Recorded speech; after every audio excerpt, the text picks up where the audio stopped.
Selamat pagi saudara-saudari semua. Hari ini kita melihat kitab Pengkhotbah pasal 9 disampaikan oleh Pastor Joas.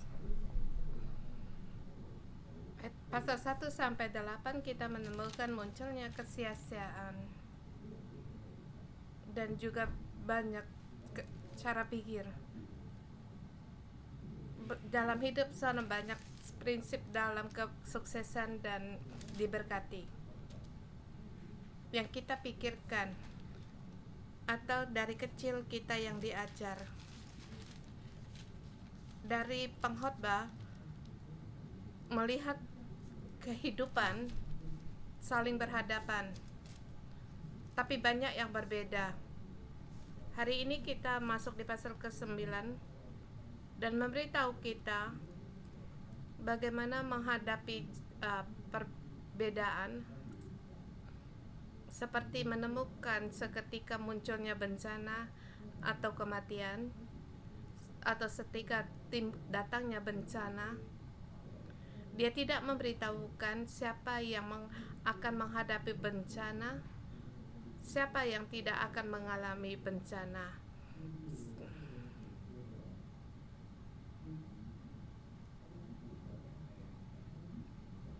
Kita ingin seumur hidup kita hidup dengan sukses dan juga diberkati, baik itu kepercayaan secara tradisi, agama, ingin menolong orang semuanya agar prinsip dalam kelancaran. Tetapi pengkhotbah tidak berkata demikian, dan pengkhotbah melihat cara hidup seseorang berbeda dengan kita. Kalau hidup dipenuhi dengan bencana dan kematian, semua orang akan menghadapi kemungkinan ini. Semua orang akan menghadapi hal yang dalam sekali, masing-masing semua kesempatan sekali. Bukan karena kita lebih mengasihi Tuhan, hidup kita lebih lama lagi dan kemungkinan lebih kecil, tapi semuanya sama. Dan pengkhotbah di pasal 9 membantu kita membuka jalan keluar. Kalau setiap orang menghadapi bencana, kemungkinannya sama. Bagaimana kita menghadapi? Bagaimana kita hidup? Kalian harus melihat akan perbedaannya.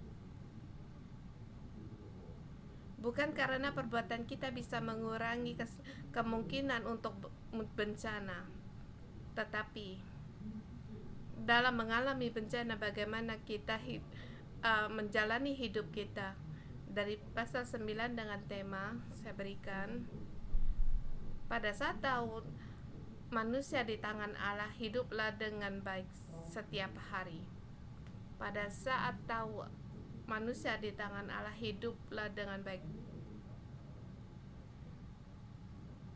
Di sini ada seseorang, ada tokoh, dan kata-kata ini diberitahukan kepada siapa?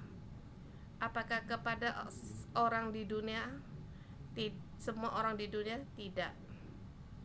Kita lihat di ayat pertama.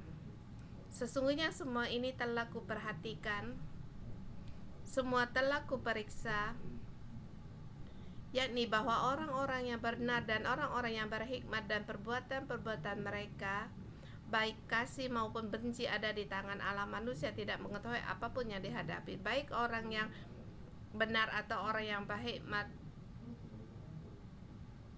Pada saat pengkhotbah melihat dunia,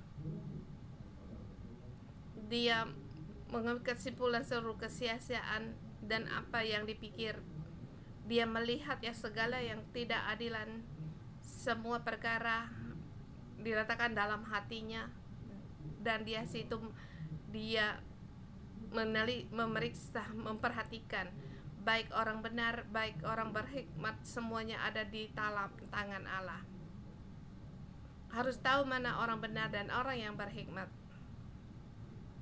yaitu tertuju pada orang yang takut akan Allah, yaitu orang-orang yang di bawah matahari, hidup yaitu orang-orang yang tahu di atas matahari ada Allah, dan orang-orang ini adalah orang-orang yang benar dan yang berhikmat.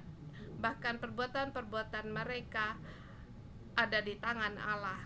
Yang dimaksud yaitu apa? Baik itu kasih maupun kebencian. Dan di sini apa yang dimaksud sesungguhnya, tidak ada seorang mengetahui apakah yang kita dikasihi atau dibenci. Pada saat kita melihat di samping kita, jangan menggunakan bencana ia hadapi untuk mengambil kesimpulan. Di samping kita mengalami yang tidak baik saat ini, Allah membenci dia. Atau kamu melihat orang itu diberkati bahkan sukses, pasti akan dikasihi. Seperti kita membaca kitab Ayub.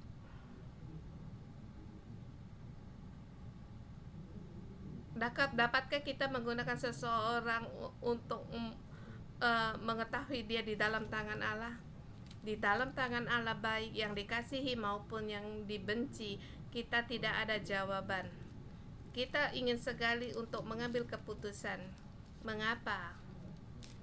Kembali kita yang tadi kita katakan, kita ingin memeriksa orang, sebab kita ingin mencari kunci dari keberhasilan. Tetapi pengkhotbah memberitahukan kepada kita, segala sesuatu ada di dalam tangan Allah. Baik orang benar, orang berhikmat, semua ada di dalam tangan Allah. Mungkin dalam alasan ini dia lagi menderita, atau di mata orang ia yang dibenci. Tetapi poinnya, manusia tidak mengetahui.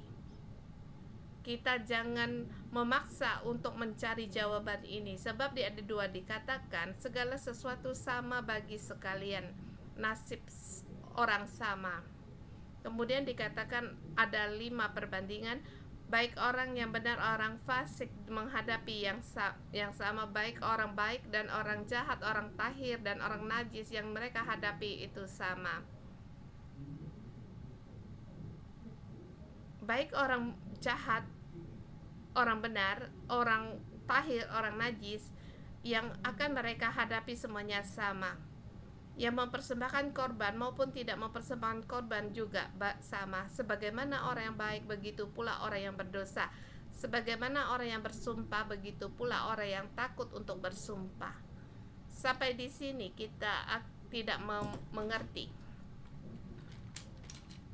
Kalau nasib orang baik dan orang jahat sama, mengapa saya harus menjadi orang baik? Kalau mempersembahkan korban dengan tidak mempersembahkan korban itu sama, mengapa saya harus menyembah Allah saya? Kalau yang tahir sama yang najis sama, mengapa harus aku menjaga kekudusanku? Dan sesungguhnya apa yang ingin disampaikan di sini, yaitu untuk memperingatkan kita, jangan mengambil kesimpulan dari manusia atau pandangan kita untuk memastikan sesuatu. Di bawah matahari segala sesuatunya dalam bencana. Sebab apa yang dihadapi semua orang akan sama. Segala yang celaka dalam segala sesuatu terjadi di matahari, nasib semua orang sama. Hati anak-anak manusia penuh dengan kejahatan, kebebalan ada dalam hati mereka seumur hidup. Kemudian mereka menuju alam orang mati. Pengkhotbah memberitahukan kita di bawah matahari semua orang nasib akhirnya sama, dan ingin memberitahukan kita bahwa nasib kita semua adalah sama. Tidak karena kamu melakukan pekerjaan yang baik, kamu bisa lepas daripada kematian. Semua orang yang akan dihadapi adalah sama. Ayat ketiga mengatakan demikian. Walaupun hati anak-anak manusia dipenuhi dengan kejahatan dan hidup dalam kebebalan, akhirnya dia akan juga menuju pada alam orang mati. Jadi ini mengingatkan kita harus tahu kematian, kecelakaan akan datang. Pada saat kita tahu hal ini, ingin memberi semangat kepada kita di ayat kelima. Karena orang-orang yang hidup tahu bahwa mereka akan mati, tetapi orang yang mati tidak tahu apa-apa. Tak ada upah lagi bagi mereka, bahkan kenangan bagi mereka sudah lenyap. Mengingatkan kita bagaimana kita menjalani hidup. Bukan mengajar kita, kamu harus menjadi orang baik, kamu harus menjadi orang yang tahir, kamu harus memberikan korban persembahan. Tetapi dia mengajar kita untuk mengetahui kematian. Hargai hidup kita setiap hari. Kita tahu akan kematian. Bahkan pada saat kita tahu pada kematian, maka hidup kita kita bisa hidup adalah kebaikan. Kita tidak ingin menghadapi kematian atau orang di samping kita ada kematian. Mungkin untuk kita memilih, kita akan memilih apa? Kita ingin belajar dari kematian. Mungkin kita lebih baik belajar dari renungan pagi atau ikut sekolah teologi untuk menjadi orang yang lebih baik. Kita belajar bagaimana menjadi orang yang tahir, yang kudus. Kita diberikan kebenaran yang diberikan Allah sebagai pelajaran bagi kita. Pengkhotbah tapi mengajar kita ada satu pelajaran yang lebih penting dari segala ini, yaitu kematian. Karena orang-orang yang hidup tahu bahwa mereka akan mati, tetapi orang yang mati tidak tahu apa-apa. Kita harus belajar dari sini, sebab waktu kita belajar pada apa itu kematian, maka kita yang di bawah matahari, kita hidup setiap hari, cara mengambil keputusan kita pun akan berbeda. Dan kita para pengembala, mereka melewati kematian seperti kita menghadapi kematian dan bencana terjadi di dalam komunitas kita yang mengalami seperti kematian. Baik kita renung pagi atau ibadah, kita akan menyembah. Tapi waktu kita mendengar hal ini terjadi dalam komunitas kita, cara penyembahan kita pun bisa berbeda. Bahkan kehidupan kita, tidak peduli dia menghadapi bagaimana dia menghadapi untuk memanjakan, memuaskan ke tubuh mereka secara jelas, seperti olahraga dan pengendalian cara kebiasaan makan dalam komunitas ini. Tidak tahu sampai di hari Senin banyak orang ingin berolahraga. Dulu tidak demikian, tapi karena fisik kita berbeda, sampai kita menghadapi kematian di hadapan kita, seperti kita menghadapi di dalam tuduhan orang atau pergumulan dalam hubungan, sepertinya sulit untuk kita lepaskan, sebab kematian mendekat pada komunitas kita. Kita belajar bagaimana kita menjalani hidup seperti sangat kuno, tetapi kita dari dulu lebih lagi menghargai hidup, dan lebih dari dulu lebih lagi menghargai hubungan, dan juga lebih lagi menghargai melayani Allah setiap hari. Saudara-saudari semua, ini kematian pelajaran yang diberikan kepada kita. Kita harus jalan masuk di dalam kitab pengkhotbah di bawah matahari. Kalau nasib semua orang sama, bagaimana cara kita hidup di bawah matahari? Kita harus berbeda dengan yang dulu. Kita harus tahu segalanya ada di dalam tangan Allah.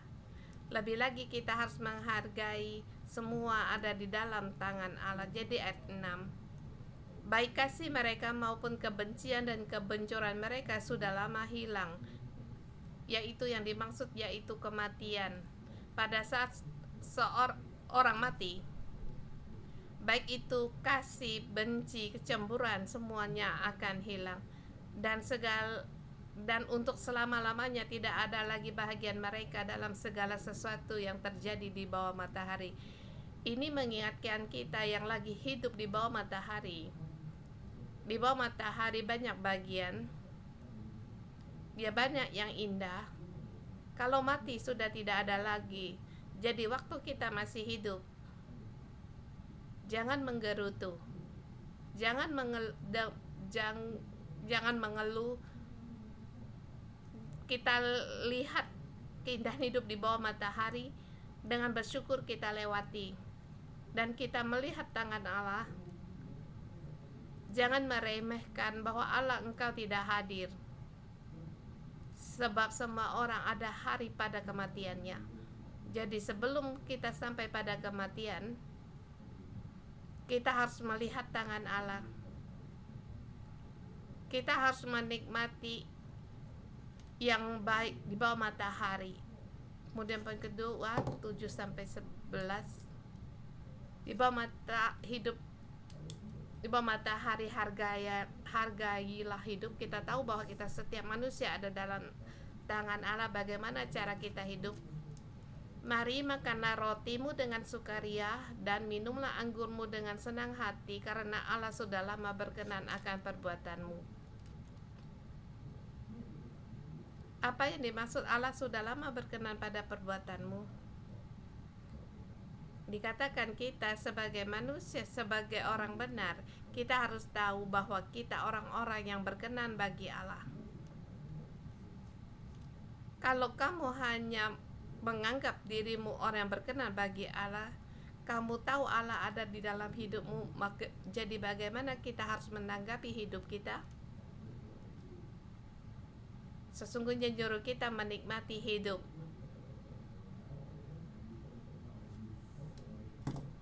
Pada saat membaca ayat ini, jangan kita harus memuaskan hawa nafsu kita, sebab ada orang waktu membaca di ayat ini mungkin dan malam ini makan lebih baik dan minum lebih baik, atau berpesta bora, bahkan harus melepaskan anak dan istri. Dan ada teman saya pergi makan dan minum, bukan yang dikatakan, bukan maksudnya ini. Tetapi di sini ada 5 perintah, ayat 7-10. Kita jangan hanya membaca di 7 itu perintah itu saja. Kata dalam perintah itu di mana? Ya, sesungguhnya ini dalam hidup kita sama pentingnya. Pertama, ayat ke-7, mari. Kemudian, makanlah, minumlah.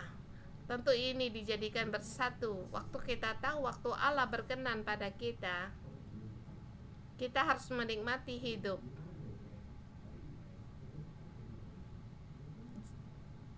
Jangan kita hanya cuma untuk pada minum anggur, atau hanya dalam menderita, tidak. Tetapi kita harus menghargai hidup.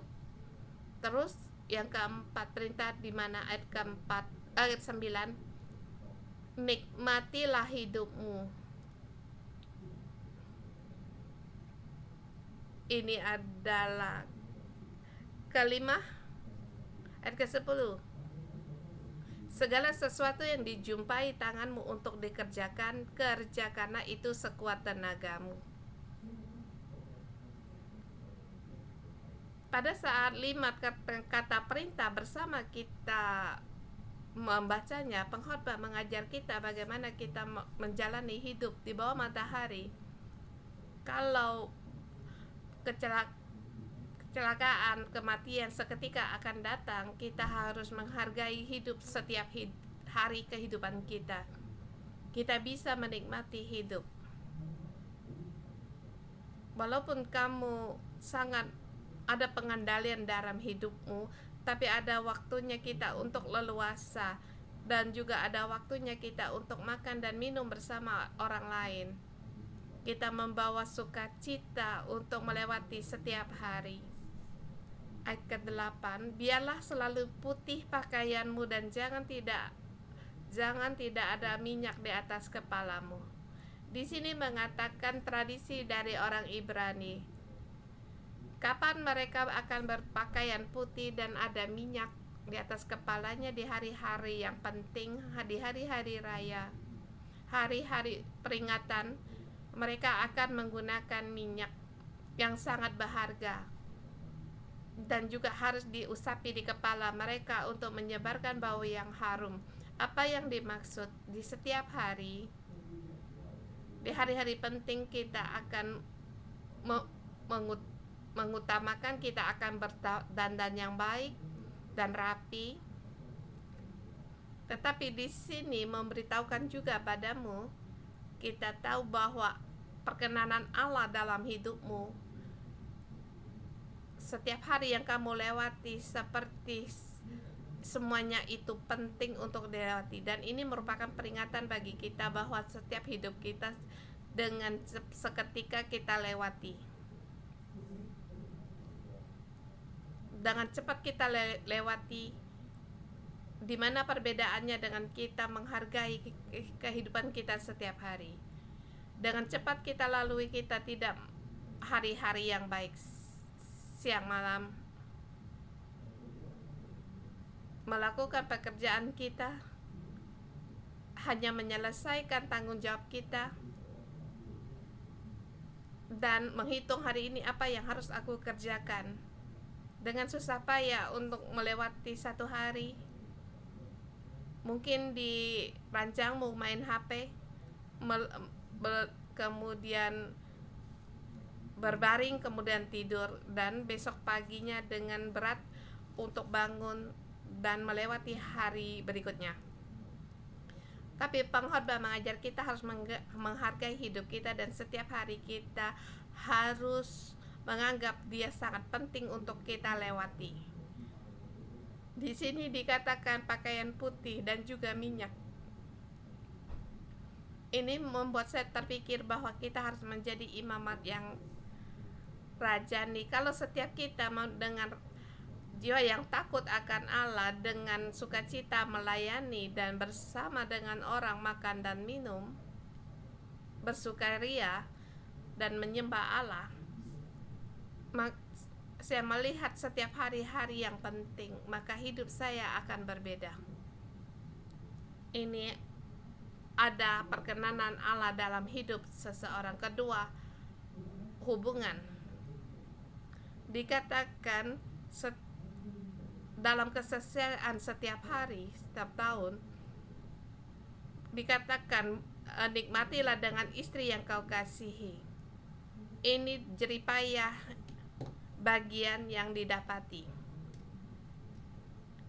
Dalam hidup kita jangan melewati hubungan, lebih lagi sebagai suami jangan melewati hubungan yang indah dengan istri. Mungkin ada suami setiap hari tidak berbicara dengan istrinya sepatah pun. Tetapi waktu kita mengenal kematian dan mengenal Allah, mengenal kesia-siaan di bawah matahari, kesia-siaan di bawah matahari seperti udara yang tidak dapat kita lihat, tetapi dia ada sesuatu yang dapat kamu lihat, yaitu orang-orang yang rumahmu yang mencintaimu. Yang tidak dapat dilihat, masih ada yang dapat dilihat. Pengkhotbah mengajar kita untuk menghargai sesuatu yang dapat dilihat, menghargai hubungan. Mungkin ada orang mengeluh mengapa dalam hidup banyak bencana yang dihadapi. Di sini mengajarkan bahwa bencana itu pasti dan kematian juga pasti, tetapi dalam kepastian ini, nikmatilah hidupmu bersama orang yang kau kasihi. Nikmatilah kasih ini.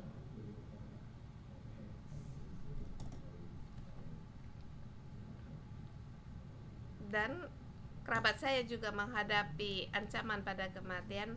Waktu saya menjenguk mereka, banyak hal yang saya renungkan. Waktu orang rumah saya, mereka lagi sakit berbaring di ranjangnya, di dalam melihat tidak berdaya, dan melihat orang rumahnya mengelilinginya di sekitar ranjangnya. Di situ ada canda, ada tawa. Bahkan dia makan obat peredah sakit juga tidak ada rasa. Tapi waktu orang keluarganya bercanda dengan dia, aku lihat masih ada senyuman darinya. Dan aku melihat berharganya kehidupan orang yang di sekitar kita. Kematian akan datang, tetapi orang-orang mempunyai hubungan yang indah seperti melampaui pada kematian. Ini yang harus kita pelajari juga, menghargai hubungan, menghargai hidup sukacita. Jangan biarkan kita hidup dengan jerih payah. Walaupun setiap hari kita harus ikuti, dan hari ulang tahun pendamping juga harus kita lewati. Yang penting kita harus menghargai. Dulu tema-tema ini saya tidak mengerti. Saya merasa setiap hari kita bisa lewati. Mengapa di hari raya kita harus menikmati untuk memboroskan uang? Sebab keluarga asal saya tidak mengutamakan hari-hari penting ini, tetapi menghadapi pengalaman hidup seperti yang berbeda. Seperti kata pengkhotbah, kita harus menikmati jerih payah yang kita dapat dari hasil jerih payah kita. Dikatakan, kerjakanlah yang sekuat tenaga. Ini juga merupakan bagian dari menghargai kehidupan. Kita harus berusaha dengan segenap hati. Ya, kita melakukan setiap pekerjaan dengan yang baik, maka kamu akan mendapatkan kepuasan dari Allah. Karena tidak ada lagi pekerjaan, pertimbangan, pengetahuan, dan hikmat dalam dunia orang mati, kemana engkau akan pergi? Waktu hidup, kerjakanlah setiap toko posisimu dalam hidup kita, bukan untuk kita hanya bersusah payah, tetapi dengan kerja kita berusaha dengan sekuat tenaga kita untuk meraih, dan di situ ada kepuasan. Kita jangan kita diikat pada jerih payah. Pada saat kita diikat dengan jerih payah, maka kita tidak ada kebahagiaan dan hidup kita lewati dengan kesia-siaan. Dan kita bertanya pada kita, apa yang kita kerjakan, adakah ada kepuasan? Dan kita bertanya pada orang sama rekan kerja, orang Lewi, mengapa kita menjalani jalan dalam pelayani? Sebab di tempat kerja mempunyai kepuasan. Sepertinya dalam kepuasan ini Allah berbicara kepada kita, hari telah penuh, aku akan memberikan kepuasan lebih besar lagi kepadamu. Tapi setiap orang akan berbeda.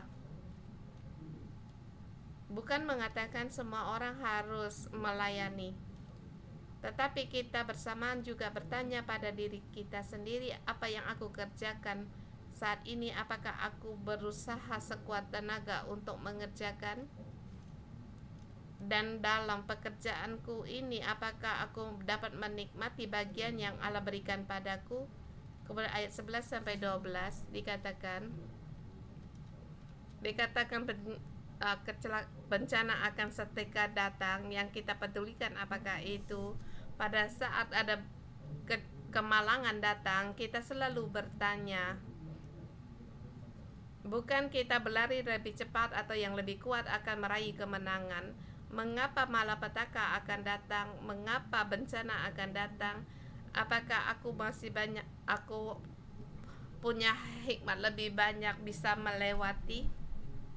Mungkin aku lebih pintar menerima lebih banyak, bencana ini tidak akan malapetaka ini tidak datang, tetapi pengkhotbah berkata malapetaka yang malapetaka. Dan di sini aku melihat segala di bawah matahari bahwa kemenangan perlombaan bukan untuk yang cepat. Waktu kesempatan dalam secara pasif apa itu yang negatif, yaitu malapetaka. Dikatakan kemalangan akan datang seketika. Kita harus di bawah matahari kita bukan memaksa kita akan lebih cepat lagi. Pada saat malapetaka datang bukan menyuruh kita untuk berusaha lagi, lebih pintar lagi, lebih cepat lagi, tapi dikatakannya itu kesempatan. Seperti dikatakan kita berpegang pada waktu datangnya kemalangan ini, semua ada di dalam tangan Allah. Semua ini akan datang, akan terjadi. Kita jangan terus menyalahkan diri sendiri, tetapi salah satu pihak berkata kemalangan sewaktu-waktu akan datang. Pada saat kemalangan dan kematian datang, seberapa kamu berusaha, seberapa kamu berpengetahuan, semua itu tidak dapat kamu menghindar. Dalam hidup kita harus serahkan segala bencana dan kematian dalam tangan Allah. Sebab dikatakan manusia tidak mengetahui waktunya, seperti ikan dan juga burung. Mengapa seketika bisa ditangkap? Kita tidak perlu mencari alasan penyebabnya, sebab ini adalah kehidupan yang di bawah matahari. Kalau kita terus berpikir bagaimana aku harus bagaimana berusaha lagi, sesungguhnya kita menyia-nyiakan waktu di bawah matahari. Kalau kita memaksa kita untuk terus lebih banyak lagi mencari uang untuk agar orang rumah saya mempunyai hidup yang lebih baik, tentu kita akan mencari pilihan yang demikian. Tetapi pada saat malapetaka datang, jangan menyalahkan diri kita melakukan yang kurang baik. Sebab di ayat 13-18 berkata demikian, hikmat lebih baik daripada kuasa, tetapi hikmat yang ada batasnya. Di sini menggunakan satu kisah, dikatakan ada seorang yang miskin menyelamatkan sebuah kota yang kecil. Dikatakan hikmat lebih baik daripada kuasa. Pada saat raja datang, sebegitu banyak pahlawan-pahlawan, panglima prajurit, mereka datang, tetapi seorang miskin yang berhikmat bisa menyelamatkan kota. Hikmat lebih baik daripada kuasa, tetapi akibatnya segala berubah. Dikatakan orang berhikmat ini masih tetap diremehkan, sebab hikmat itu terbatas. Ayat 18, hikmat lebih baik daripada alat-alat perang, tetapi satu orang yang keliru dapat merusak banyak hal yang baik.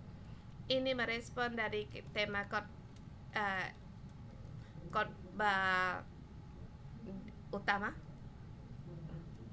Hikmat bisa mempengaruhi, tetapi di dalam hidup kita harus menerima kenyataan zaman sekarang penuh dengan kejahatan, dan setiap kehidupan kita dipenuhi dengan kejahatan. Kita tidak perlu mencari jawaban. Mengapa orang ini begitu jahat? Mengapa orang ini sangat jahat? Mengapa orang ini seperti tidak punya peri kemanusiaan? Mengapa orang ini dia percaya Tuhan, orang mengikuti Allah, tetapi apa yang dia lakukan yang jahat? Pengkhotbah dan kitab Efesus menjawab kita, baik, jahat. Ini mengingatkan kita, hikmat punya keterbatasan. Hikmat manusia terbatas. usaha manusia terbatas. Dan bagaimana kita harus melakukannya? Kita harus tahu bahwa kita ada di dalam tangan Allah. Jangan pedulikan orang lain. Jangan mengurusi dunia ini jahat atau tidak. Tetapi kita memilih mengikuti Allah dan hidup yang menikmati hidup kita setiap hari, berpegang pada kesempatan dan waktu yang diberikan Allah, dan menghargai setiap kehubungan, menikmati yang baik di bawah matahari, yang indah di bawah matahari. Ini adalah hikmat, ini juga hidup. Kita percaya bahwa kehidupan kita ada di dalam tangan Allah, menghidupkan iman kita di dalam Allah. Sampai di sini kita bersama menyembah Tuhan Allah kita.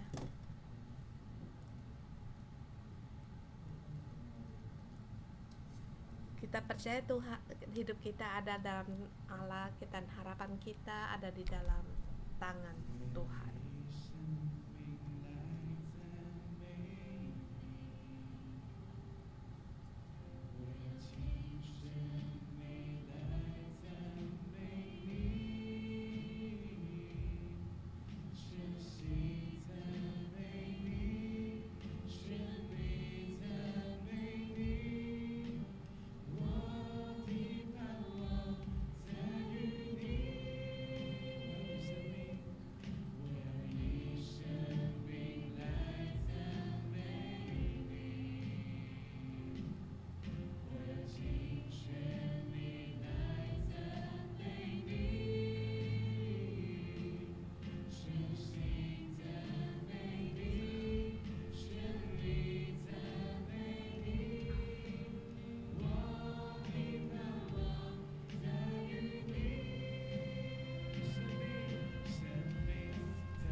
Tuhan Yesus, kami memuji Engkau. Hidup kami ada di dalam kami orang-orang yang takut Engkau. Hidup kami ada di dalam tangan saudara.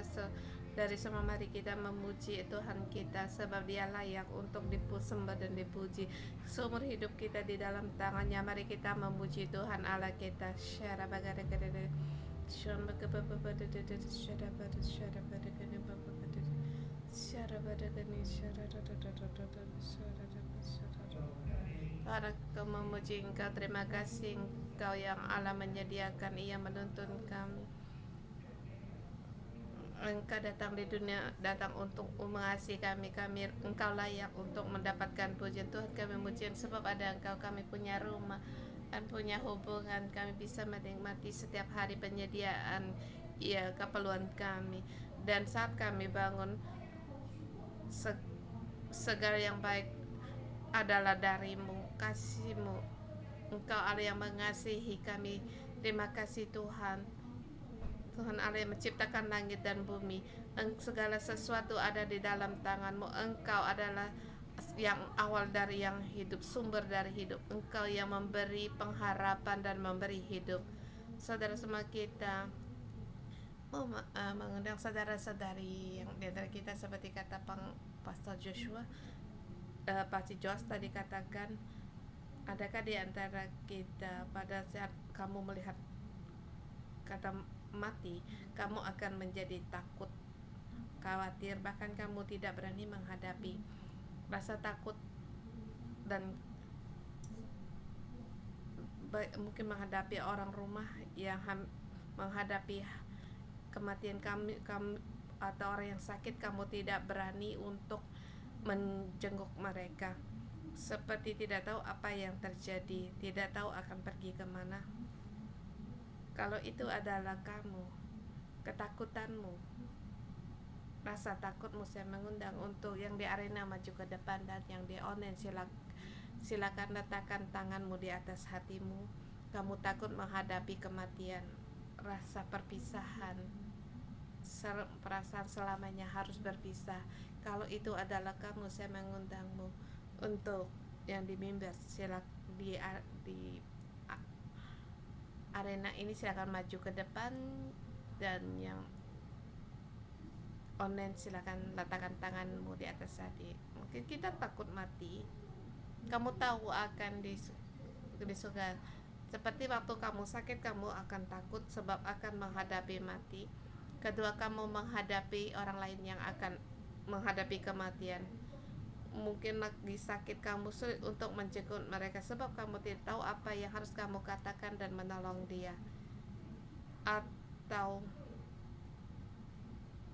terhadap ini kamu sangat menolak, saya tidak tahu saya bagaimana menolong dia, atau bisa dicemari dengan roh kematian.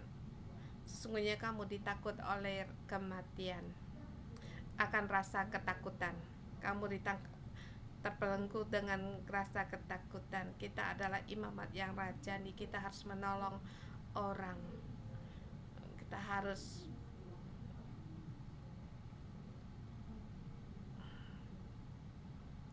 kami ingin berdoa untuk kalian.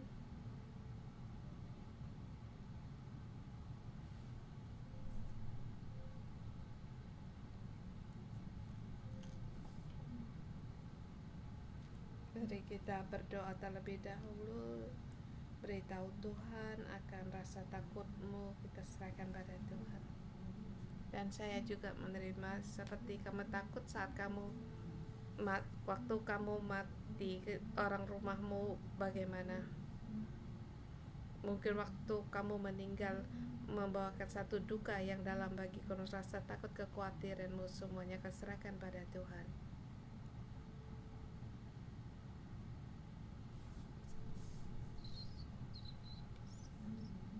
Tuhan, kami menyambut Engkau ya Tuhan. Lebih dalam lagi hadirat-Mu memenuhi semua saudara-saudari kami yang Tuhan Yesus, kami perlu akan Engkau menghadapi kematian. Seperti kata-kata yang selalu dibicarakan, selalu ada di dalam kami. Kami menutupnya karena kami takut untuk menghadapi. Kami tidak berani untuk menghadapi. Sebab kami takut perasaan untuk perpisahan ini.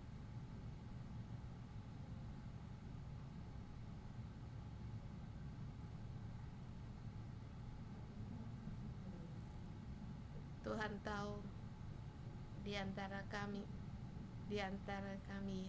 ada yang melewati kematian.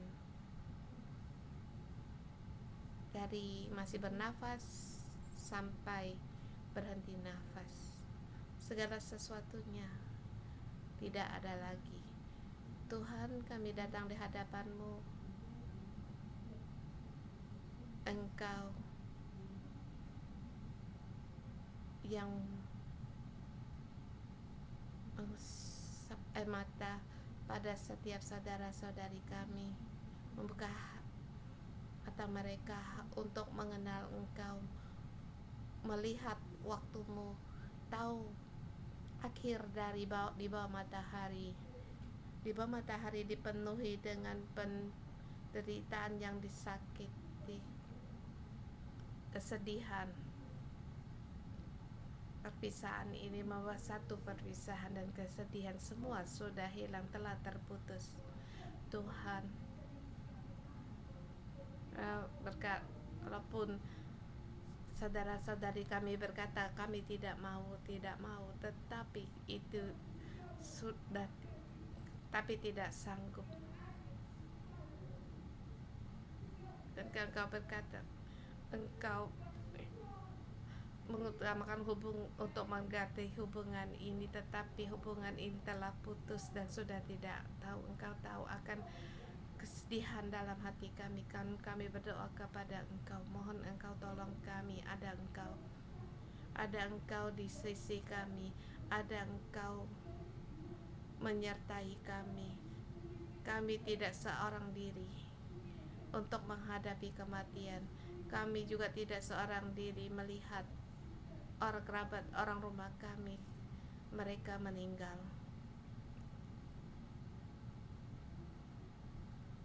Tuhan, tolong kami pulihkan alat penerima dalam hidup kami terhadap kematian, untuk masuk dalam yang kekal.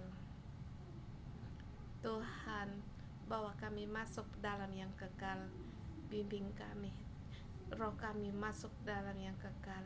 Tuhan, penuhilah kami setiap orang, penuhilah kami ya Tuhan, penuhi nafas kehidupan, penuhi kami setiap orang.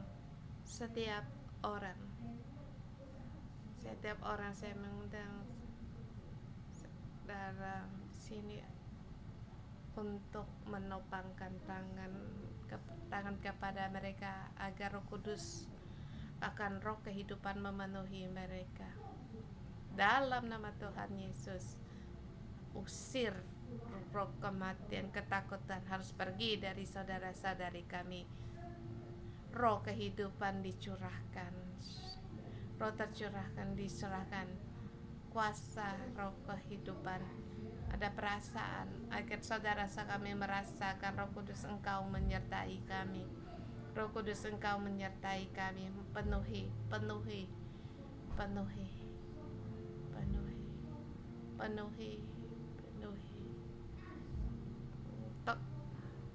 topang tangan. Roh kehidupan memberi, roh yang memberi hidup, baik bagi saudara-saudari kami dimanapun kamu berada, baik di sini maupun di online. Kita mohon Tuhan untuk Roh Kudus memenuhi kita ya.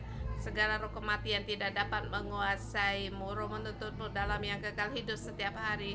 Kamu akan meninggalkan dunia ini, tapi kematian tidak berkuasa dan tidak diingat. Hanya Yesus Kristus ya, bersama mati, dikuburkan dan hidup kembali bersama Yesus Kristus. Haleluya, haleluya.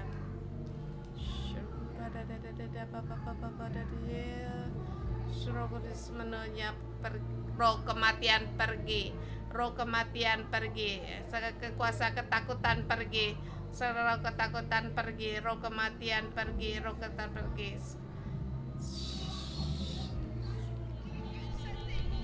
roh kematian pergi, ketakutan pergi, roh kematian pergi.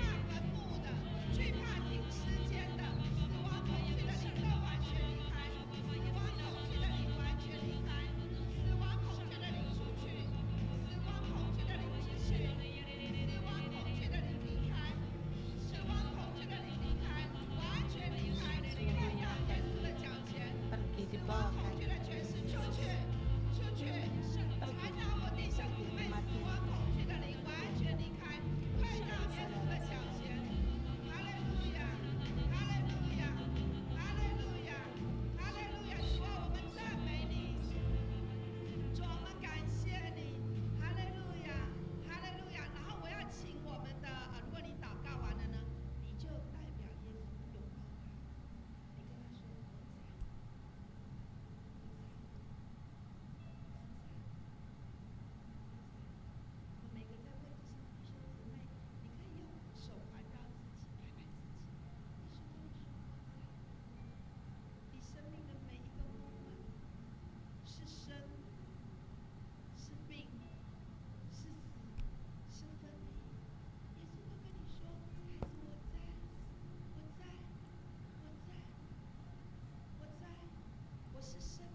adalah orang yang mengalami hidup. Aku dalam Yesus ada di dalam hidupmu.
Aku berseru padamu, Engkau akan menyelamatkanku. Bapa surgawi yang setia, aku percaya kepadamu. Dikatakan oleh Pastor Josh tadi ada 5 kata kerja di ayat 7 sampai 10. Kita di sini mengundang kalian bersama untuk berdoa untuk hidup. Dikatakan, mari makan minum, kita harus menikmati saat ini apa yang Tuhan berikan kepada kita. Penyediaan, kita menikmati penyediaan Allah, kita harus bersyukur. Kadang ada kalanya kita tidak bisa menikmati, bahkan kita menikmati bagian sukacita yang diberikan pada Allah. Yang kedua, kita tahu bersyukur. Kita bersyukur apa yang Tuhan berikan kepada kita. Kemudian dikatakan, nikmati hidup dengan istrimu yang kau kasihi. Itu yang dimaksud adalah hubungan. Kita harus berdoa untuk hubungan di dalam hidupmu. Adakah hubungan yang masih yang tidak lancar. Mohon Tuhan menolong kita. Kita bersedia untuk menghargai hidup. Tuhan beri hikmat mengajar kita untuk ada celah dalam hubungan. Mohon Tuhan untuk kita bagaimana dalam hubungan. Kemudian tentang kerjaan. Kerjaan mungkin kamu merasa bersalah pada orang rumahmu. Pada saat ini berdoa pada Tuhan, mohon Tuhan agar bisa bersedia untuk memberi hati, untuk memberi di bagian Allah yang Allah berikan bagi kita. Kita mengerjai apa bagian Allah yang diberikan bagi kita. Kita mengerjakan dengan sekuat tenaga. Penyediaan hubungan dan berkat dipuaskan.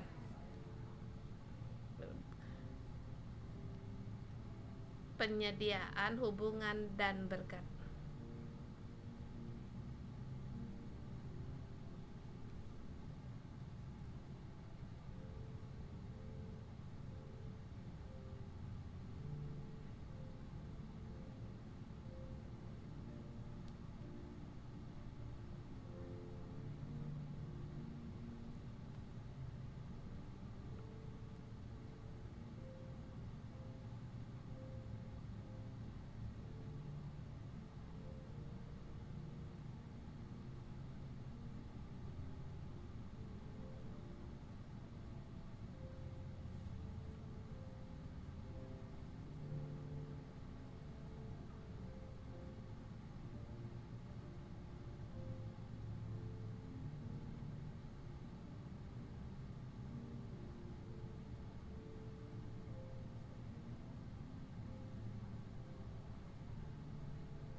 Terima kasih Tuhan, Engkau Allah penyedia. Engkau menyediakan hidup kami, Engkau menyediakan kehidupan kami, Engkau memberikan kami bagaimana Engkau menyediakan bagi Abraham, demikian juga Engkau menyediakan bagi kami. Tuhan, Engkau sumber hidup. Engkau memberikan anak-Mu. Engkau ingin kami ada hubungan dengan Engkau. Tuhan, kami mau belajar dari Engkau.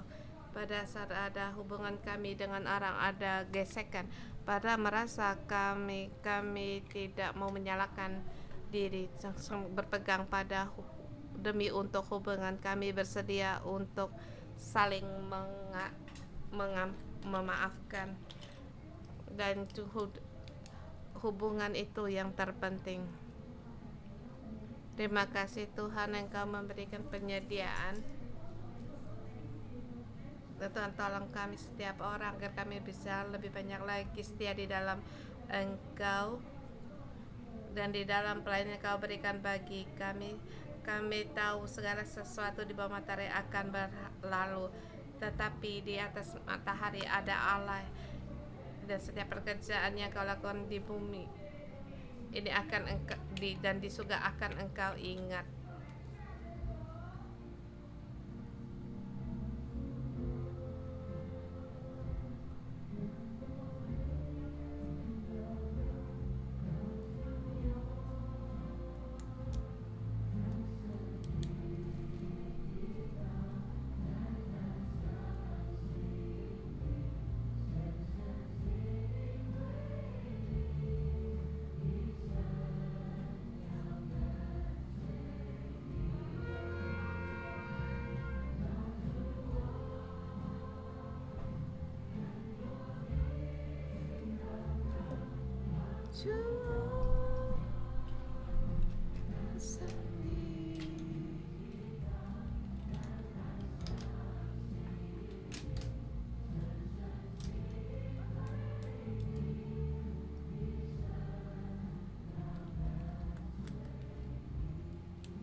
Haleluya, mari kita terima berkat.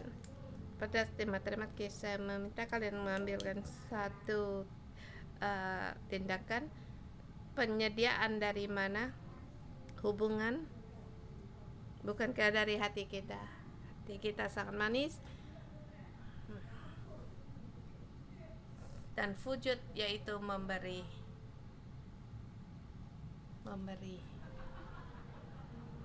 Jadi kita menerima kamu yang diberi Tuhan. Ya. Sambil kamu lakukan, saya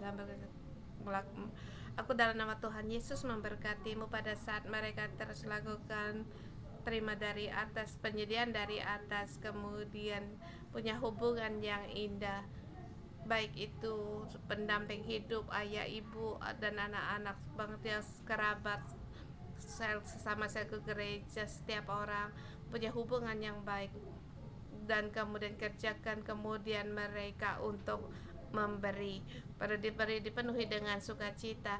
Dan nama Yesus memberkati saudara-saudara semua di mana mereka adalah melakukan tindakan dalam menghidup kehidupan di bawah matahari.